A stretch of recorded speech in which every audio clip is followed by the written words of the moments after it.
अभी कुछ साथी चिंता कर रहे थे जाति जनगणना को लेकर के। अध्यक्ष महोदय, पूरा देश चाहता है जाति जनगणना हो, और अंतोगत्वा मैं कहता हूं, on the floor of house कह रहा हूं, मैंने पहले भी प्रेस में कहा, ये बीजेपी के लोग भी जाति जनगणना में खड़े हो जाएंगे। देखिएगा, ये समय आएगा कि बीजेपी के लोग भी कहेंगे हां जाति जनगणना होनी चाहिए। पूरा देश चाहता है। कभी कभी आरोप लगता है कि समाजवादियों ने क्यों नहीं किया। मैं केवल एक एग्जांपल देना चाहता हूं अध्यक्ष महोदय आपके माध्यम से, कि जिस समय मेरिट की भर्ती हुई थी पुलिस की, और उसी समय एक फैसला आ गया था आरक्षण को लेकर के, हाई कोर्ट और सुप्रीम कोर्ट के झगड़े के बीच में हम लिस्ट को नहीं जारी कर पाए थे पुलिस भर्ती की।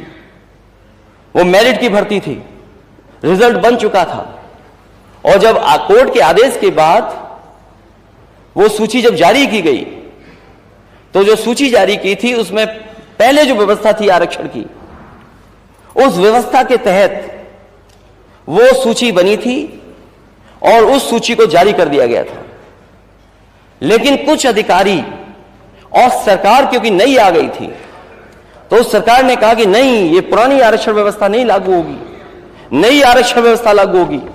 और जब नई आरक्षण व्यवस्था लागू के तहत वो सूची जारी की गई, तो 1700 नौजवान जो पिछड़े थे, दलित थे, उन्हें नौकरी से बाहर निकाल दिया गया था। उनकी भर्ती जनरल में हो गई थी और उन्हें नौकरी से बाहर निकाल दिया गया, ये कहकर के कि अब नई आरक्षण व्यवस्था लागू हो गई। जिन्होंने खुशियां मनाई थी, जिनके घर परिवार के लोगों ने बधाई दी थी, वो 1700 नौजवान नौकरी पाने के बाद, लिस्ट में आने के बाद बाहर निकाल दिए गए थे।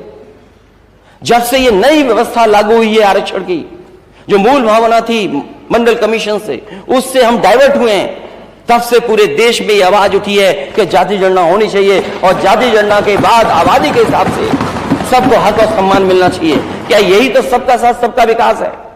क्या हम गलत बात कह रहे हैं? क्या सबका साथ सबका विकास तभी संभव है जब जाति जनगणना हो, और जिसकी जितनी आबादी है उसके हिसाब से उसको आरक्षण और हक और सम्मान मिल जाए। क्योंकि सरकार में रहना है, इसलिए विरोध करना जरूरी है। सरकार में क्योंकि लॉलीपॉप मिल गई है, कुछ केक पेस्ट्री भी खा रहे होंगे, लड्डू भी खा रहे होंगे सरकार के, इसलिए सरकार के खड़े रहना है। और कुछ लोग तो फिल इन द ब्लैंक्स है सरकार के, रिक्त स्थान भरो, फिल इन द ब्लैंक्स है कुछ लोग। आप पूछ लीजिए जो भी नेता सदन है, हालांकि वो इंजीनियर हैं। मैं आपसे कहूंगा, नेता दूसरे दल के हैं, अध्यक्ष महोदय, उन 1700 बच्चों को निकाल के बुलाइए कि क्या उनके साथ गुजरा। और सबसे पहला बच्चा जो नौकरी से निकला था, जो उस आंदोलन को लीड कर रहा था, ये तो सदन से ही चले गए।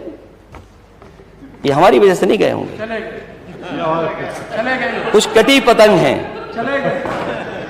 कटी पतंग। नेता सदन